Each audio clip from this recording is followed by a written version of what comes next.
Hello everyone, and welcome to this new horror story. Before we begin, I invite you to comment where you're watching from. I hope you enjoy the whole story. Now then, let's begin with the tale.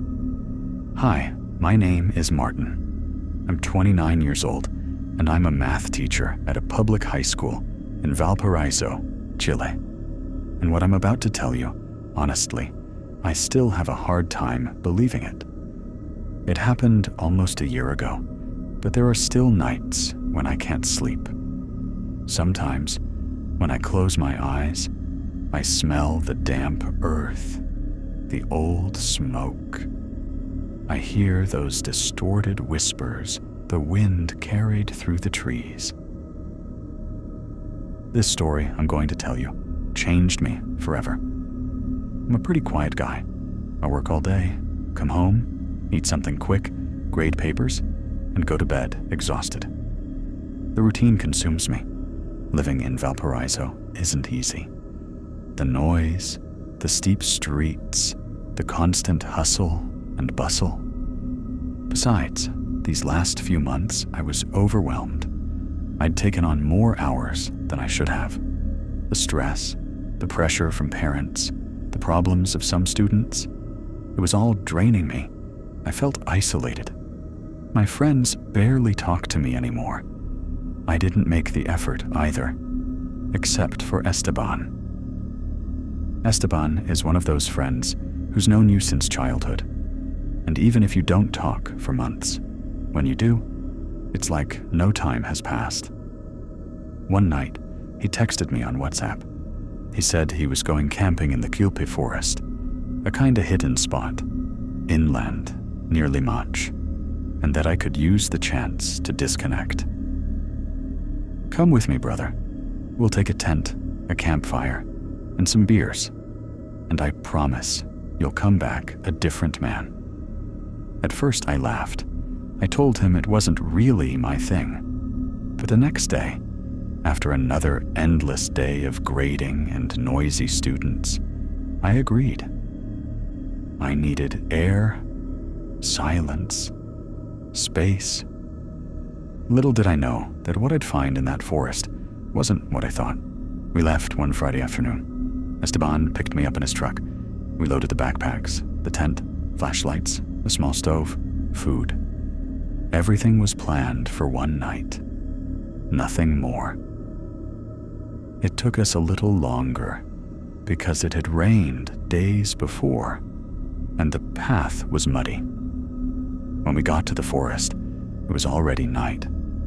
The Quilpué forest isn't very well known. It doesn't even have signs, just tall, thin trees, like giant toothpicks that sway in the wind. Everything smells of wet wood, moss, of raw earth. We parked at the edge of a small clearing and walked about 20 minutes inland. Esteban knew the place, or so he said. I just followed his steps, trusting him. By the time we set up the tent, night had fallen completely. The sky was overcast. You couldn't see a single star. The silence was total, but not the comforting kind. The kind that makes you uneasy. A thick silence. Doesn't it seem too quiet to you? I asked him while we had a beer by the fire. Esteban looked at me, smiled, and lit a cigarette. That's the woods for you. Nature's in charge here. Relax. We talked for a good while. I vented a bit, told him I felt empty, that work didn't fulfill me anymore. He listened like he always does, attentively. After a few hours, the fire was dying down, and the temperature had dropped a lot. We got into the tent. That's when I heard it for the first time. A murmur, distant, like a drawn-out whisper. I thought it was the wind, but the sound didn't move like the wind. It was more like someone was speaking from a fixed point, far away, barely noticeable. I sat up in my sleeping bag. Did you hear that? I whispered to Esteban. Hear what? A whisper. Over there. I pointed toward the densest part of the forest. He stayed still for a moment. "It's the wind, Martin. Go to sleep. You'll laugh about this in the morning." But I couldn't sleep. I tossed and turned again and again. Outside, something creaked every so often, a dry creak, like branches snapping, or footsteps. And that whisper was still there, constant. Around 3 or 4 in the morning, I fell asleep, and then I dreamed. I dreamed of a woman with very pale skin standing among the trees. She was watching me. Her eyes were completely black. She had no eyebrows, no mouth. She just stared at me, motionless. In the dream, I tried to move, but I couldn't. I was trapped, frozen, and she was getting closer. Very, very slowly. I woke up with a start, covered in sweat, even though it was cold. And when I opened my eyes, the tent was open. Not much, about 5 centimeters, just enough for a cold draft to come in. And right next to the entrance, there was a mark, a footprint, a small footprint like a bare foot, but with terribly long toes. My heart started pounding hard. "Esteban," I whispered, touching his shoulder. He didn't respond. I shook him. "Esteban, wake up." When he finally opened his eyes, the first thing he noticed was the open tent. He sat up abruptly. "What is that?" he whispered upon seeing the footprint. We stayed silent. Both of us felt that something out there was watching us. And then the whisper returned. But this time, it was closer. Much closer. The first hint that something wasn't right was almost imperceptible. While we were preparing the small campfire, I felt a blast of icy air run down my back, cold as metal. I shuddered, and without thinking, turned toward the forest, where the trees seemed to press against each other, as if wanting to hide something. Esteban looked at me and asked if I was okay. I didn't want to sound paranoid, so I just said maybe a cold night was coming. We ate dinner in silence, listening to the crackle of the fire and the distant call of a night bird. The flames cast shadows that danced on the branches. At one point, Esteban went to get more firewood, leaving his flashlight on the ground. I was left alone, staring into the fire, trying to find some mental peace. Less than a minute passed before I heard footsteps, but they weren't coming from the path where Esteban had gone. They came from the other direction, slowly. Dry leaves crunched, branches moved. I thought maybe it was a fox or a deer. I stayed still, sharpening my hearing. What I heard weren't animal footsteps. They were human footsteps. Someone was walking deliberately, slightly dragging one foot. They stopped a few meters from where I was sitting. I stood up, grabbed Esteban's flashlight, and pointed it into the woods. Nothing. Just trees. No movement. No silhouette. "Esteban?" I asked, my throat dry. Nothing. A sudden sound froze my blood. A whisper. Not like someone speaking directly, but as if the forest itself was breathing words. A murmur tangled in the leaves. A whisper that said my name. "Martin." I felt my legs tremble. I took a step back and tripped over a root, falling onto a rock. When I shined the light forward again, I saw something. For less than a second. Something very tall, very thin, standing between 2 trees. It had long, dark arms, like burnt branches. The flashlight flickered and went out. At that moment, Esteban returned from the other side, smiling and carrying firewood. "What are you doing on the ground? Did you fall?" I couldn't speak. I just looked at him and then pointed toward the forest. "There was someone there," I stammered. Esteban frowned. "Someone? There's no one here, brother. We're alone. Look, you haven't even had a beer, and you're already seeing things." I wanted to tell him it wasn't a hallucination, that I had heard my name, that there had been a figure there.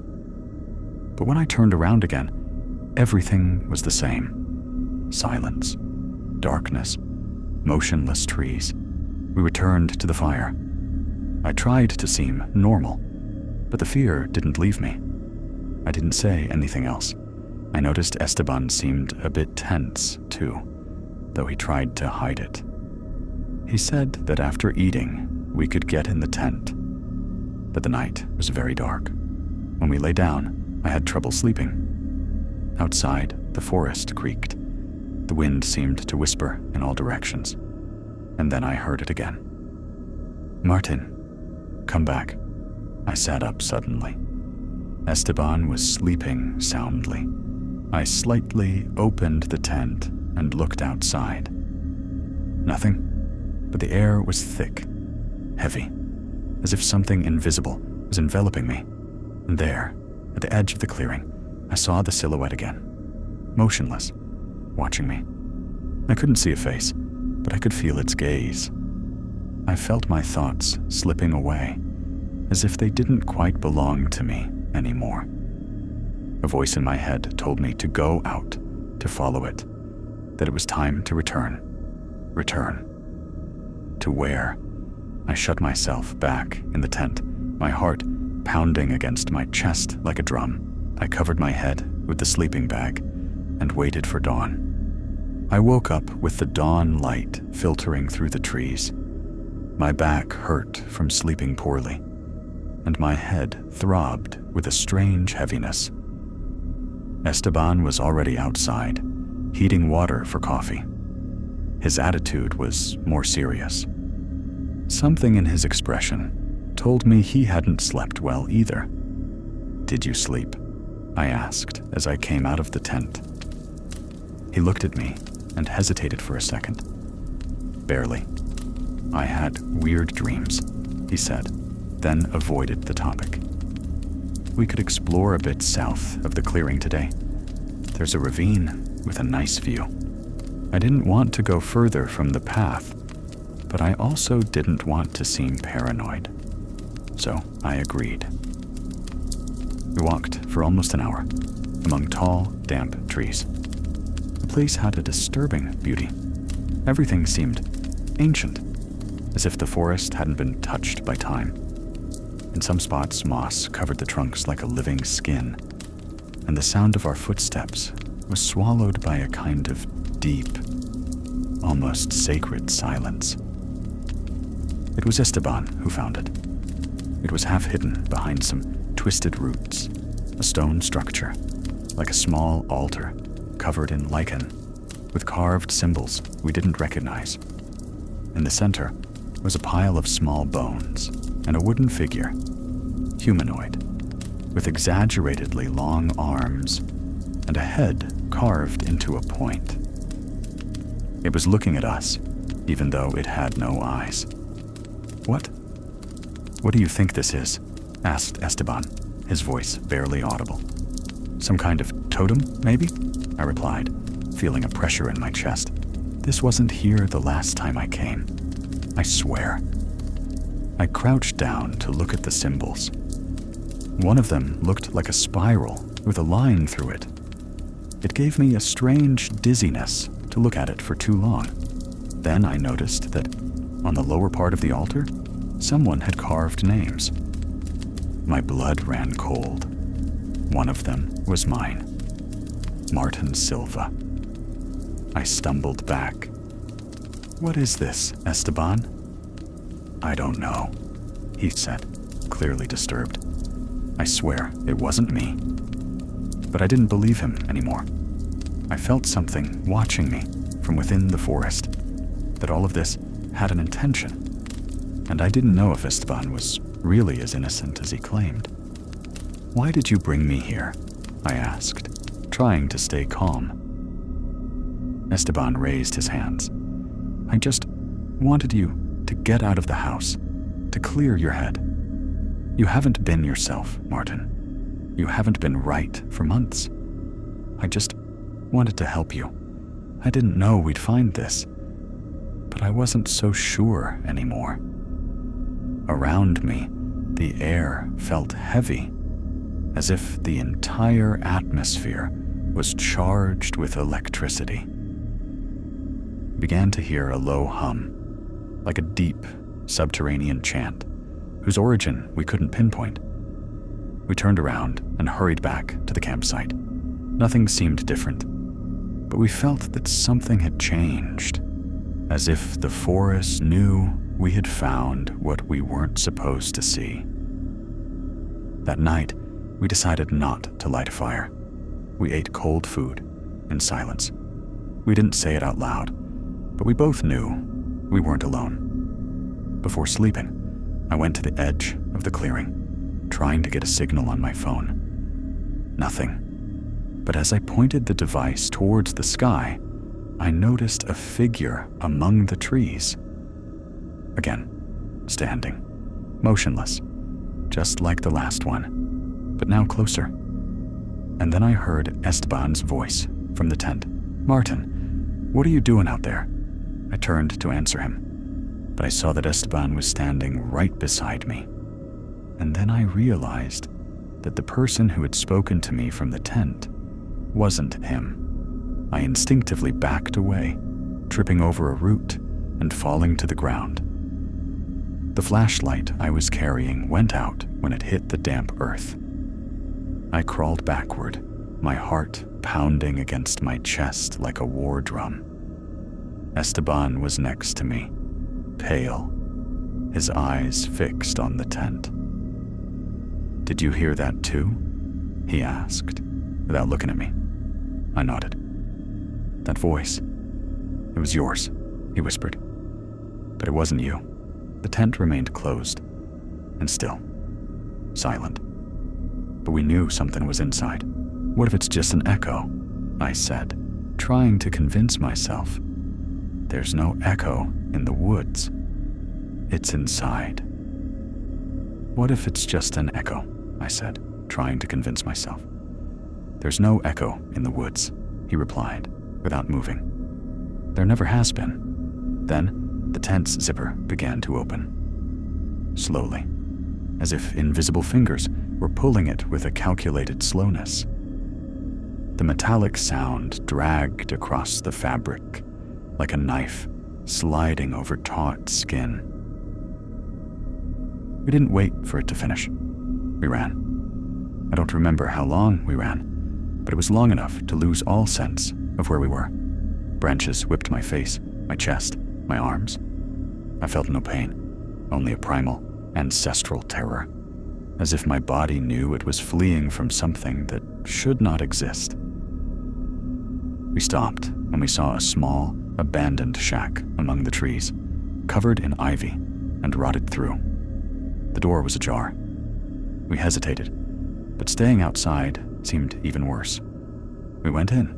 Inside, everything smelled of damp, of old wood and decay. The air was icy, colder than outside, as if the place held a temperature that didn't belong to this world. We huddled in a corner, breathing heavily.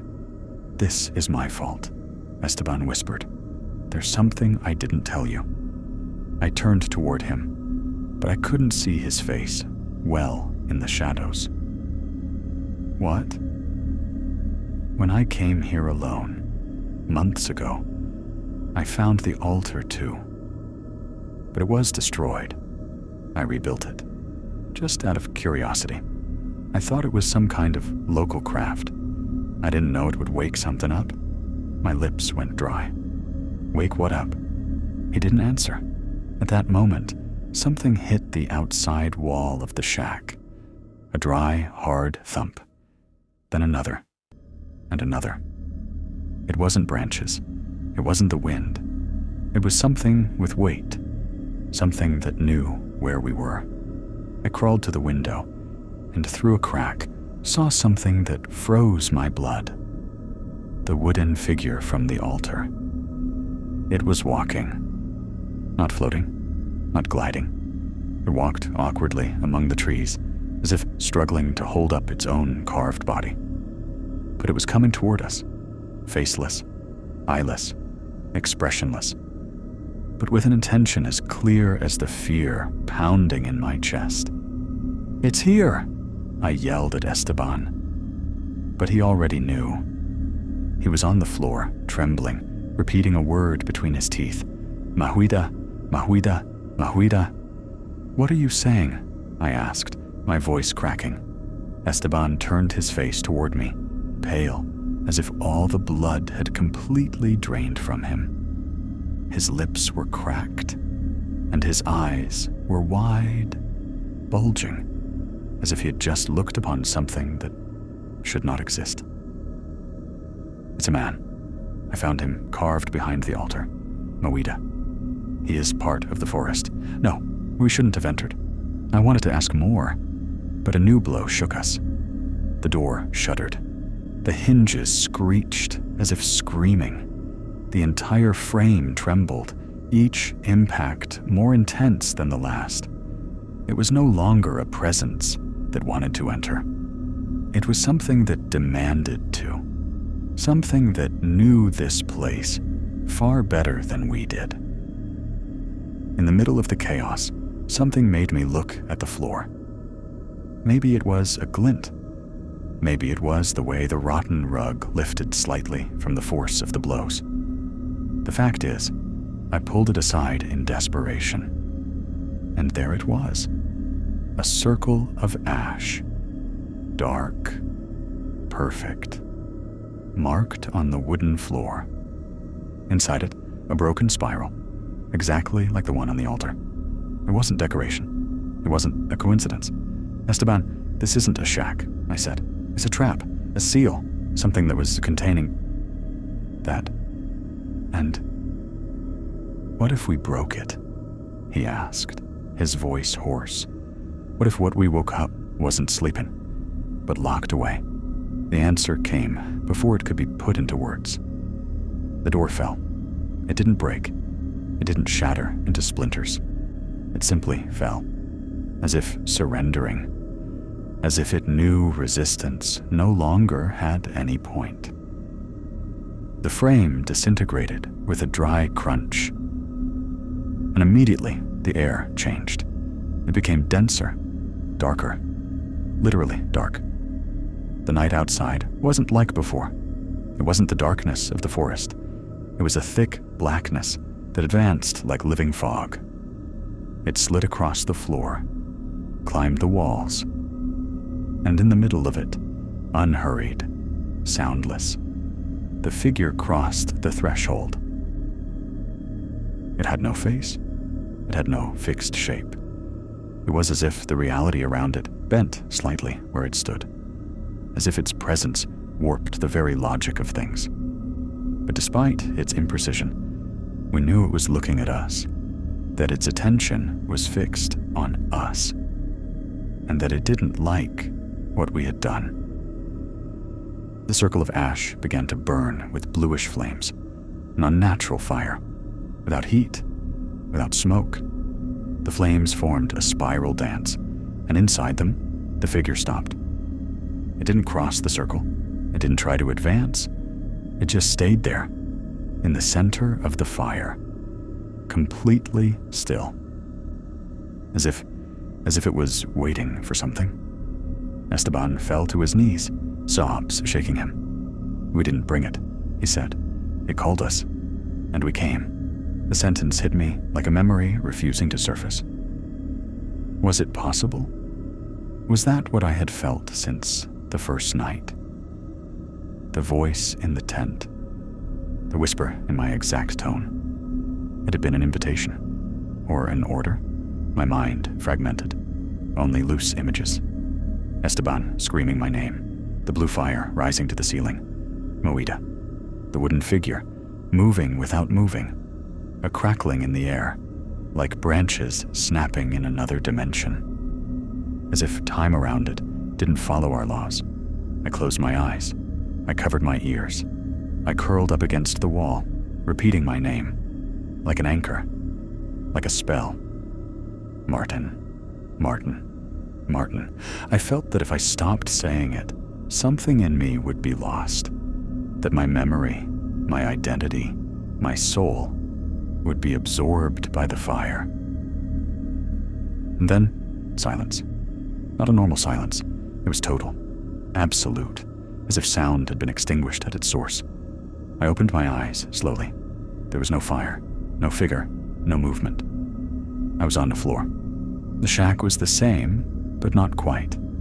The wood looked older, more rotten, as if time had flowed differently inside, as if decades had passed in one night. "Esteban?" I whispered. Silence. I got up with effort. Every muscle ached.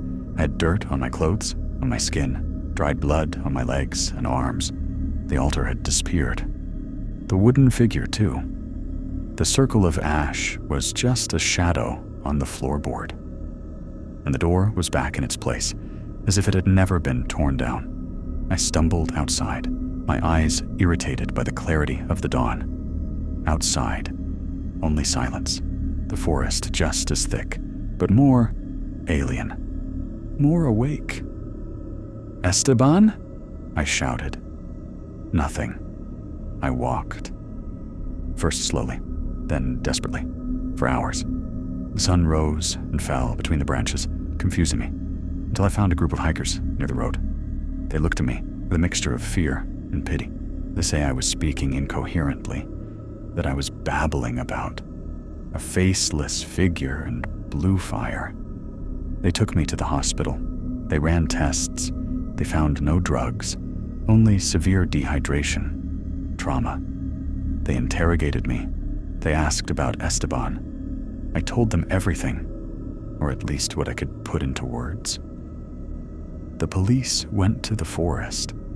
They didn't find the shack. They didn't find the altar. No traces of the campsite. Nothing. Esteban. Missing. For entire days, I remained in the hospital.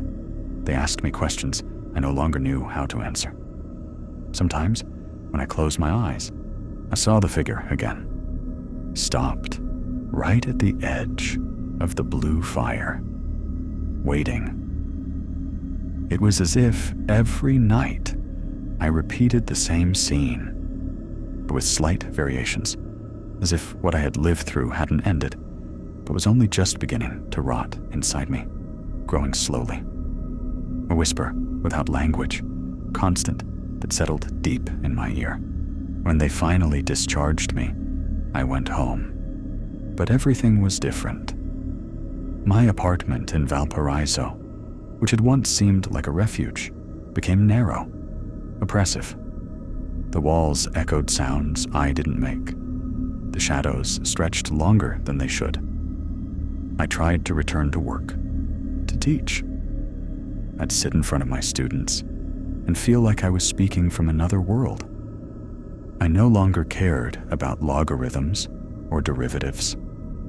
Their faces were a mix of indifference and pity, as if they sensed something in me had fractured irreversibly. They gave me medical leave, said I needed professional help.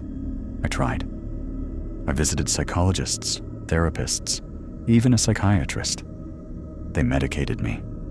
They told me what I'd experienced was an extreme reaction to stress and loneliness. But I knew it wasn't.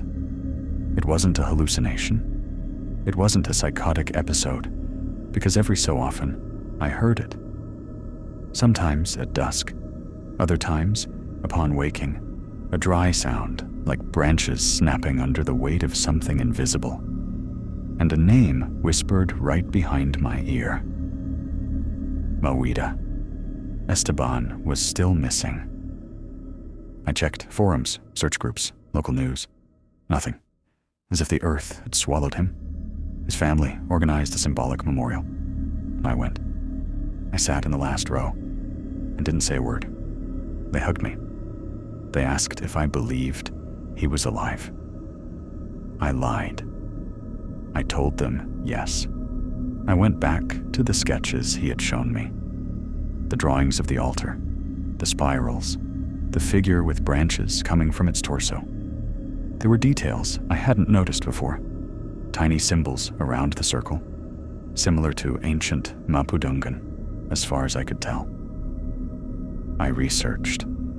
I read everything I could about guardian spirits of the forest, about sealed energies, about the owners of the land that some Machi mentioned in their most private stories.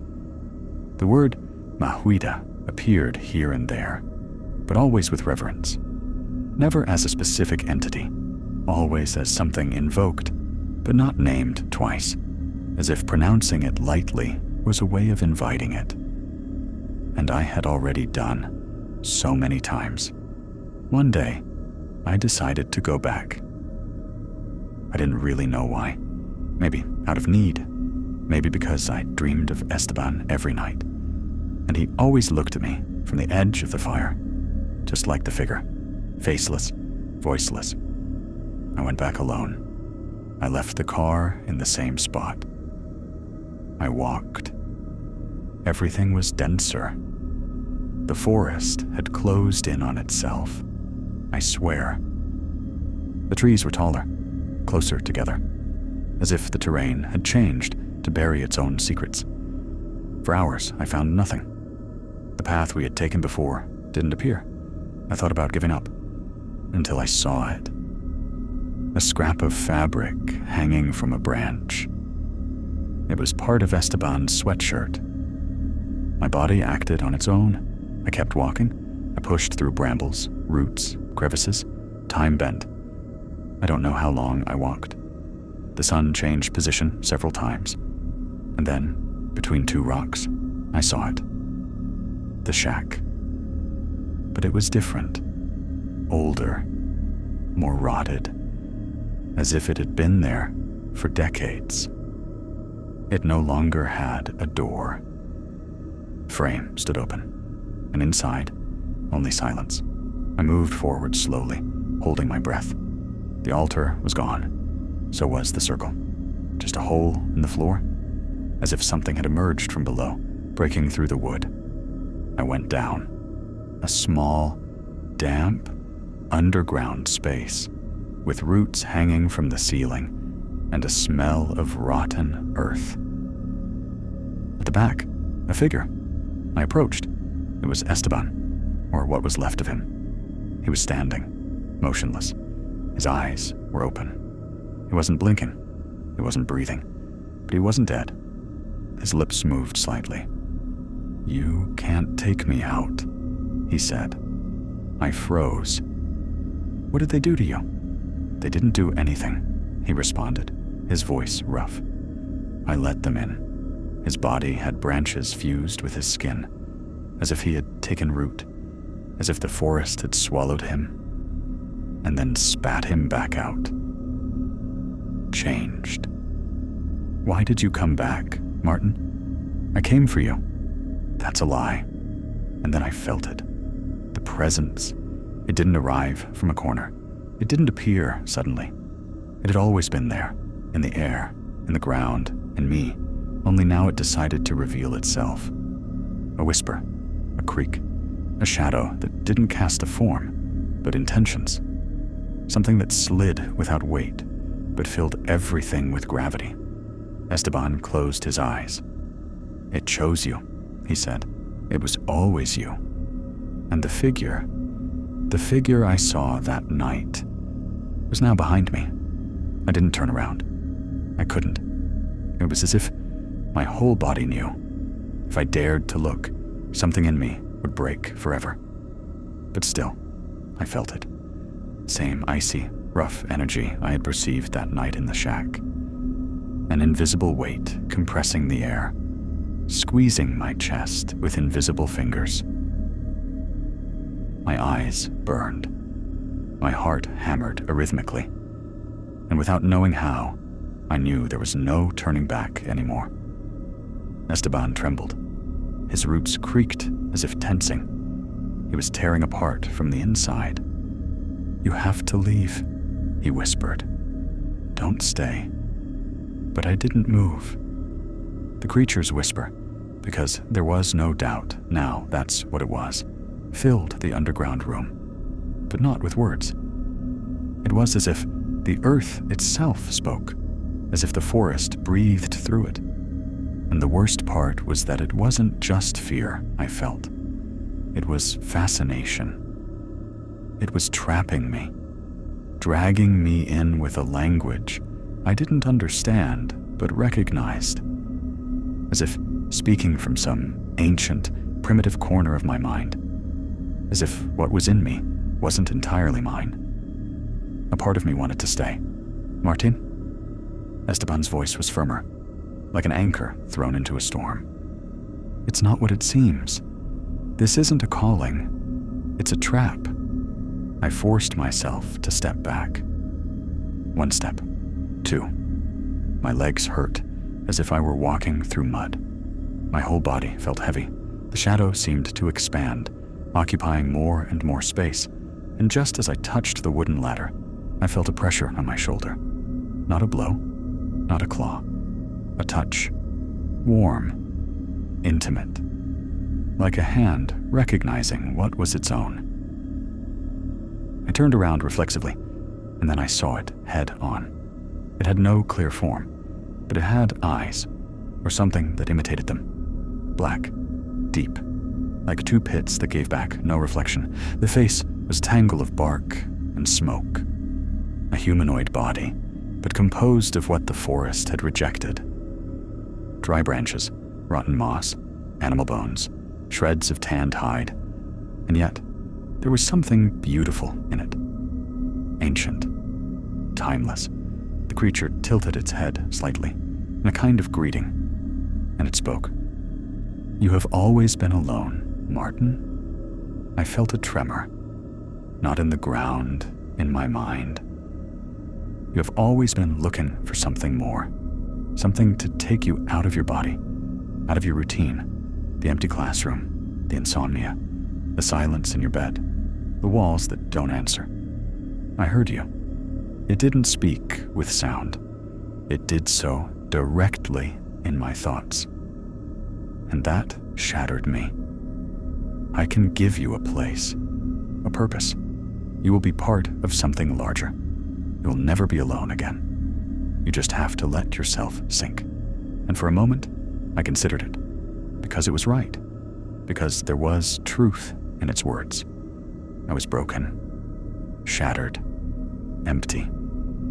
And this, as terrifying as it was, offered me something the world out there had never given me: belonging. I looked at Esteban, and I knew he had felt the same. But I also remembered his mother, crying at the memorial. My students, looking at me with fear. The Martin who still wanted to keep searching, even if he didn't know why. And then I screamed. I screamed with everything I had left, a human roar, imperfect, frightened, but my own. The creature tensed, the air vibrated, and suddenly, it was gone. Not like smoke, not like a magical jump. It simply ceased to be. Esteban collapsed. His body, now without roots, fell to the floor like an empty sack. I ran to him. He was breathing, barely, but he was alive. I dragged him out. I don't know how. I don't remember how long it took. It was like crossing a forest that mutated with every step, like walking through a dense, viscous dream. But I made it. When we reached the road, a CONAF forestry vehicle found us.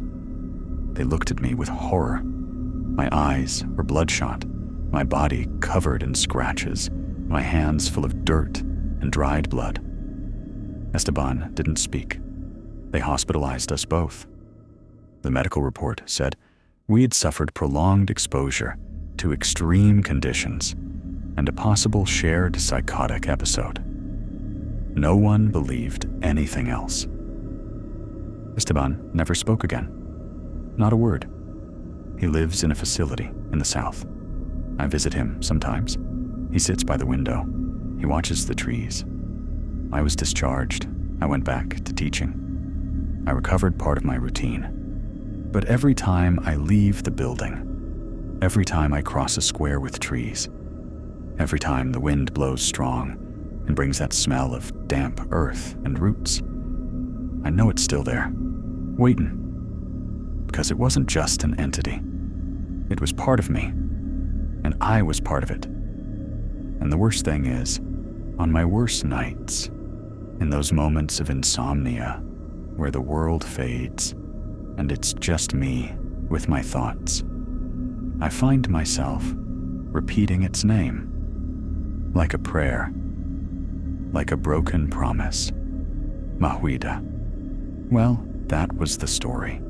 I hope you liked it. And if you did, don't forget to subscribe. See you in the next tale.